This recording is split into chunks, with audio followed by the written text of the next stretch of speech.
Halo teman-teman, Assalamualaikum warahmatullahi wabarakatuh.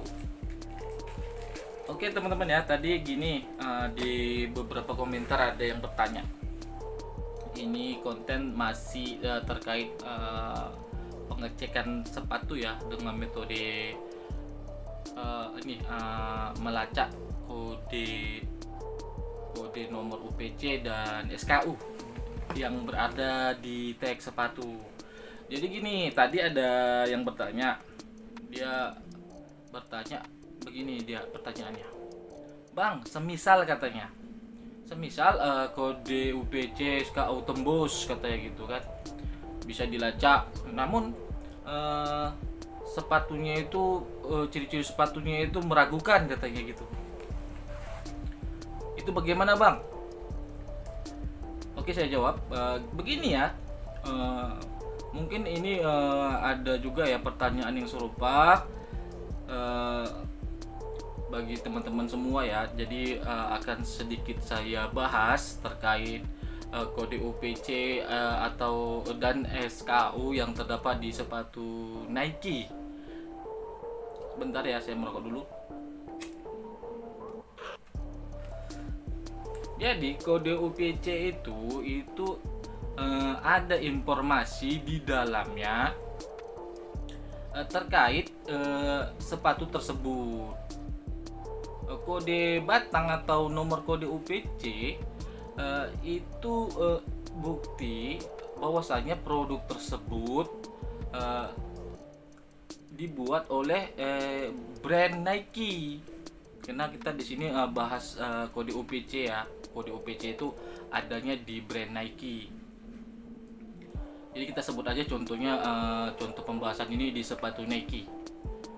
Jadi kode UPC atau logo batang, kalau logo batang itu caranya kita scan bisa. Namun kalau manual itu kita ketikkan nomor kode UPC-nya di Google. Jadi kalau nomor kode UPC, kode batang itu informasi yang terdapat di dalamnya itu sudah di input ya, sudah dimasuki ke data website mereka yang resmi. Otomatis kalau kita lacak, kalau memang sepatu itu ori, datanya di situ asli, pasti dapat kita lacak melalui internet dengan media Google atau browser-browser yang lain bisa. Dan kemudian katanya kalau sepatu, kalau kode UPC nomor SKU tembus namun ciri-ciri fisiknya itu meragukan, itu bagaimana? Jadi begini, nggak ada kejadian kode UPC tembus, SKU itu tembus, bisa dilacak dan sinkron kedua nomor kode tersebut di sepatu Nike. Itu tidak mungkin fisik sepatu, ciri-cirinya itu berbeda dengan keterangan yang sudah terdapat di dalam kode tersebut, teman-teman. Jadi belum pernah, khususnya saya pribadi ya, belum pernah saya temukan begitu kasusnya di sepatu, belum pernah.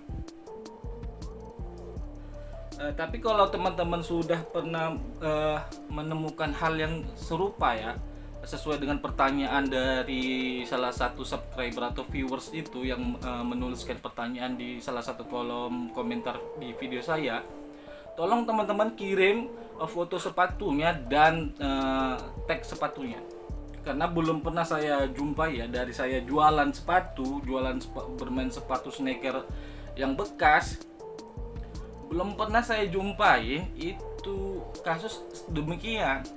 Pasti itu tidak yang namanya apalagi yang di tag ya, yang di tag itu belum pernah saya jumpain kedua nomor tersebut tembus, nomor kode UPC dan SKU itu tembus dan sinkron ya, udah tembus sinkron lagi, kita bisa ngelacaknya di dalam website dari nomor kode SKU-nya.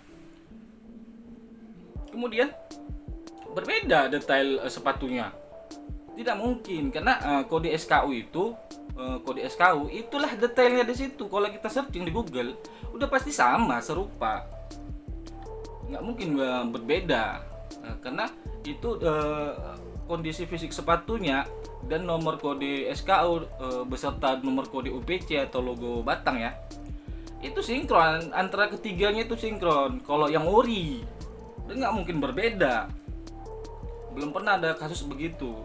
Ya mungkin teman-teman ada mungkin jumpa, tapi kalau menurut yang saya pelajari belum ada. Jadi saya tidak yakin, bukan tidak yakin tapi tidak percaya, memang nggak ada begitu.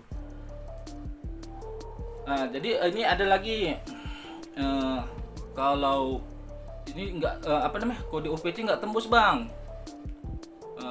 Kemudian nomor SKU sudah sesuai, ternyata pas dibandingkan itu berbeda ya. Jadi begini teman-teman, kalau teman-teman mau membandingkan sepatu teman-teman, itu bisa dilakukan dengan cara googling aja kode SKU-nya. Ini cara lagi lecek ya,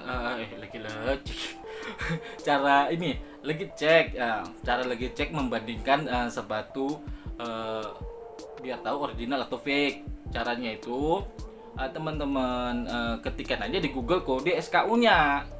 Nanti kan ditampilkannya itu jenis yang sesuai dengan kode tersebut, dari warna, detail sepatu, dan itu harus disamakan dengan punya teman-teman. Bukan hanya sekedar detail, tapi lihat warnanya, lihat warna.